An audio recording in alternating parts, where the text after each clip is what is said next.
Biyaheng Dubai ulit si Pambansang Bay Alden Richards para magpakilig. Pero bago siya umalis, inamin ni Tisoy na pinaka-espesyal daw ang inihanda niyang birthday surprise para sa ka-love team na si Maine Mendoza. Yan ang chika ni Nelson Canlas.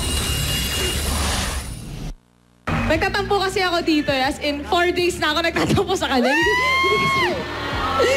Secret na yung rason kung bakit. Pero ayun, sobrang na-appreciate ko yung gifts mo ngayon. Ang tampo pa lang ito na tinutukoy ni Maine Mendoza ay ang sinabi ni Alden Richards na hindi siya makakasama sa birthday celebration ni Meng sa Boracay dahil na rin sa ilang work commitments. Yun pala, sorpresahin niya ang ka-love team na ang alam lang ay birthday celebration niya yun kasama ang ilang kaibigan. Nagpaalam na pala si Alden sa kanyang mga show para makiselebrate kay Maine.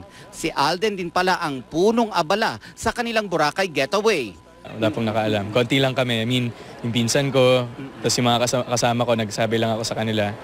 And then talagang I had to get a private plane kasi pag sa airport ako sumakay, baka maraming makakuha ng litrato, ma-preempt yung surprise. So yun yung pinaka-safest.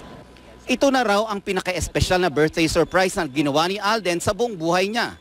Kitang-kita raw sa mga larawan na sulit ang lahat ng kanyang efforts para mapasaya si Meng. Nag-food trip sila, nakapag-parasailing at jet ski. Sobrang enjoy. I mean, sa buong buhay ko, first time ko siyang ginawa. Kahit kanino. I mean, to go that far to surprise someone. Ako siguro, ano talaga eh. Well, special day ni Maine yun and special naman siya sa akin. Bumiyahe ngayong araw ang Pambansang Day patungong United Arab Emirates para sa 10 celebration ng GMA Pinoy TV na gaganapin sa March 10 sa Al Nazar Leisure Land sa Dubai. Makakasama niya ang komedyanteng si Betong Sumaya at rock and soul diva Aisel Santos.